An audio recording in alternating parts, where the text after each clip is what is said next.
Welcome back this afternoon. It is time to Ask the Vet, where we try to answer some questions you may have about caring for your household pet. And joining me once again today is Dr. John Faught from the Firehouse Animal Health Center here in West Austin. Thank you so much for being here once again. Thanks for having us. Who did you bring? This is Oliver.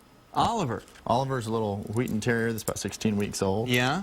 And so he recently got into some China berries, and we thought it'd be a good time to talk about plants that dogs can just like kids do. They get into stuff maybe they're not supposed to. That's right. So China berries, what are those? China berries are like an ornamental plant that a lot of people have in their backyard. And you know, I think when kids don't seem to have much issue with these things, but there are plants that live around a lot of people's houses that dogs sometimes can get into and have problems. And China berries can cause vomiting, diarrhea. They can, in severe quantities, can cause seizures, things like that. He seemed to be fine with it all, but it's a scare for a moment. Well, sure. What did you have to do to treat him for that? Well, he actually went to the emergency clinic. I didn't end up seeing him for that, but you know, I think they kind of observed him and made him throw up whatever China berries that he had ingested. But it was really, he hadn't eaten enough to have a lot of symptoms and problems at that point. And this is just one of the common plants you might see around the house that dogs can get into easily. What are some others? Yeah, so we always worry with dogs,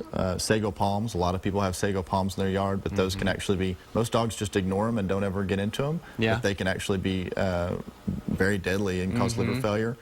With cats, we always worry about lily plants that people give each other and put on the shelf. Those can be really toxic to cats' kidneys.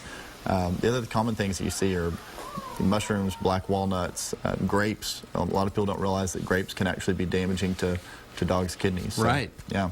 Yeah, and you know, it's springtime. A lot of stuff is in bloom, which makes them maybe more attractive to the dog.